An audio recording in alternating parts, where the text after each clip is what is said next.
Good morning, everyone. My name is MightyStream. I'm going to do your April the 25th Spiritual Principle a Day in a Meditation.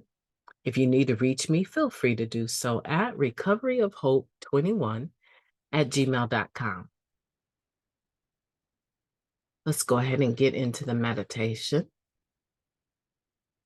Compassion toward all.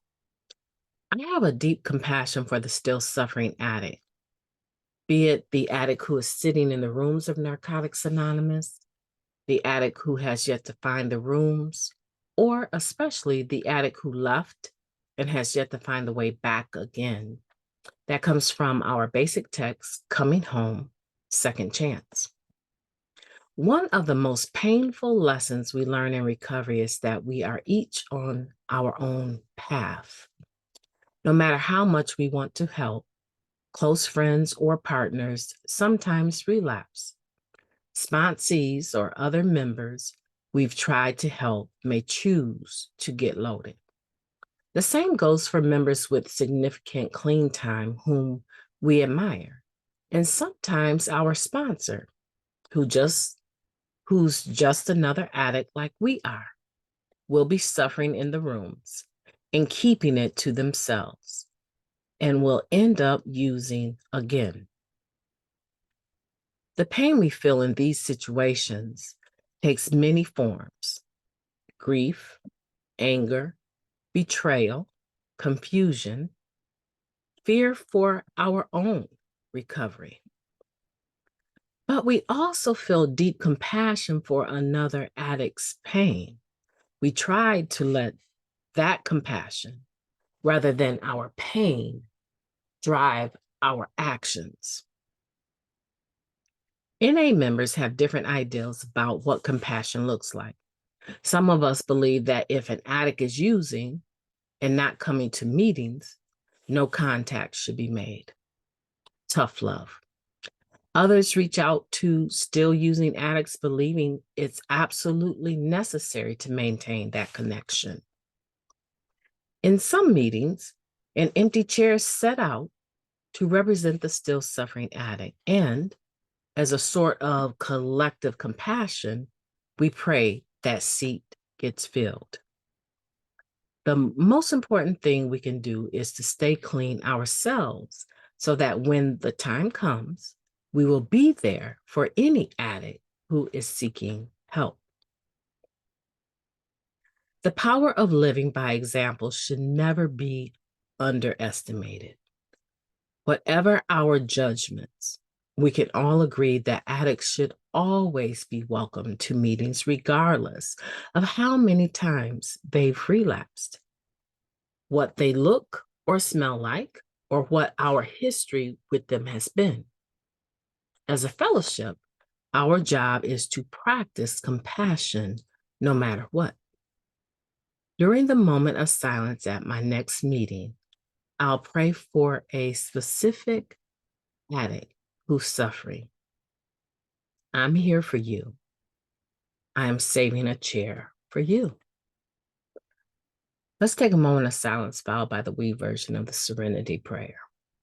Moment of silence now, please.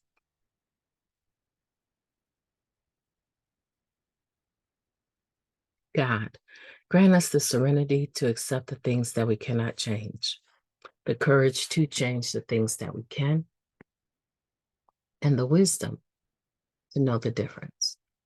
Just for today, please and thank you. What a powerful meditation, compassion toward all. We're talking about the still suffering addict, and we're talking about, ourselves, myself in relationship to that individual that is also an addict that may not have reached the rooms yet, or maybe they've come into the rooms and they've left using and haven't come back yet, or the individual within the room that is suffering and not really talking about the fact that they are suffering. There's such a wide spectrum of the still suffering addict. And one of the things that is important to me, and I've said this before and I'm quite plain about it, right? One of the things that is important to me is that I remember that I'm here to save my life, right? I'm in the rooms because it's important for me to have a different perspective on my life. And as I do that responsibly, I'm in a position to give back what was freely given to me. That freely part is where sometimes an individual will struggle, and even myself, right?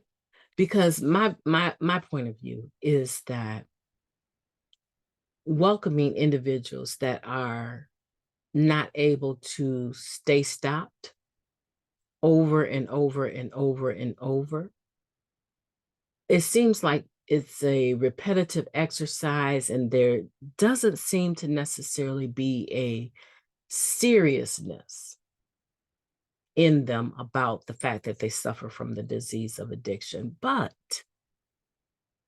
I want to make sure that I don't stop it just there, because what would make an individual continue to come back if they were not serious about staying clean? Now, we're talking about our best thinking getting us here. So we're talking about 9 times out of 10, someone that has a mind and mood altering drug inside of them. What would make them, in their highest, right, under the influence mind, continue to come back to the rooms if it was not a desire to stop using? Because I personally think it takes a lot of humility. So even though my thoughts might start there, they don't end there. Because I am very much aware that you can be clean and suffering. You can be in the rooms using, and no one knows it but you,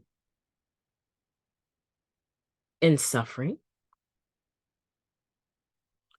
Or you could be the individual that resurrenders every time that you need to. In my point of view, that takes a lot of humility. And I'm not saying that that should be celebrated. That should definitely receive compassion, though, right?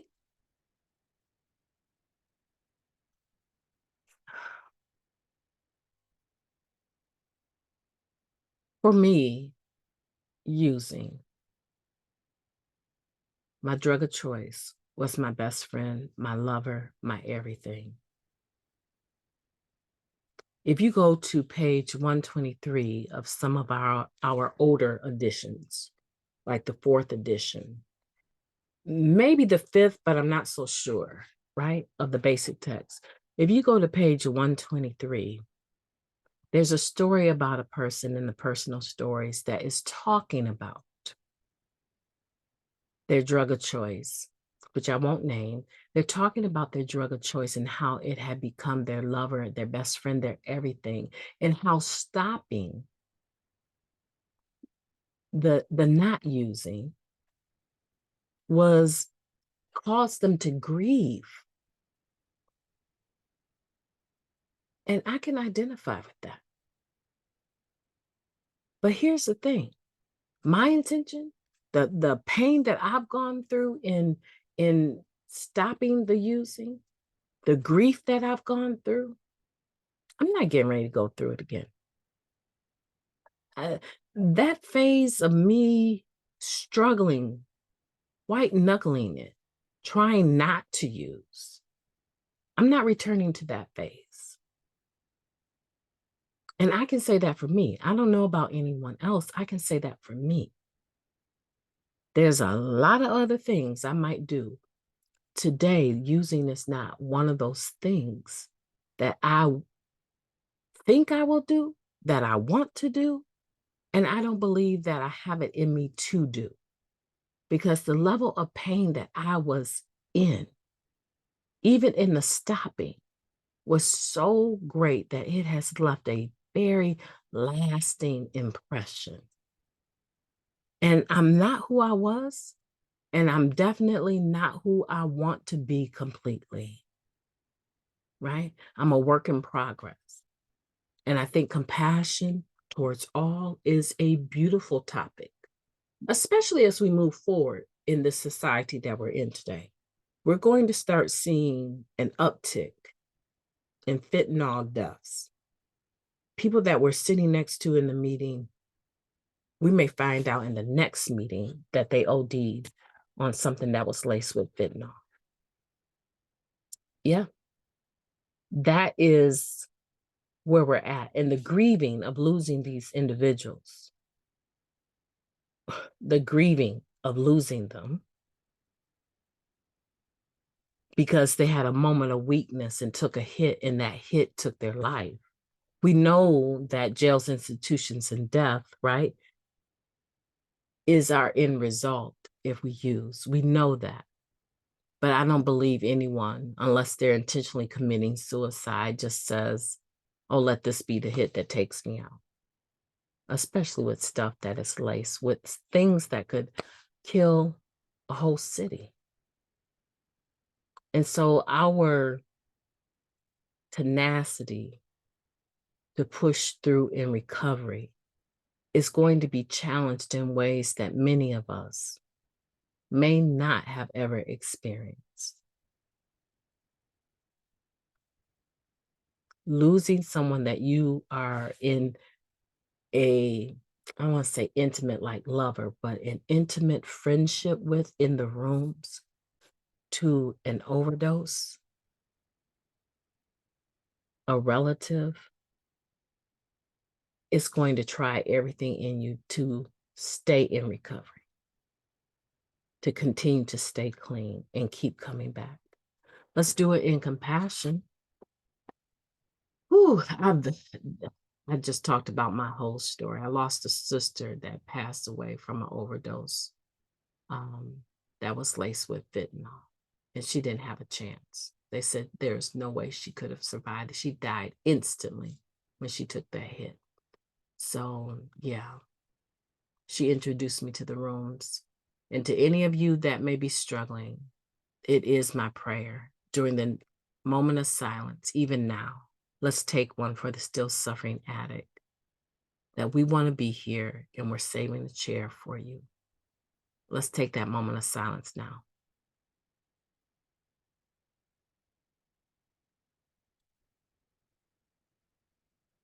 Thank you. May you have a beautiful day on purpose. I intend to. Talk to you soon.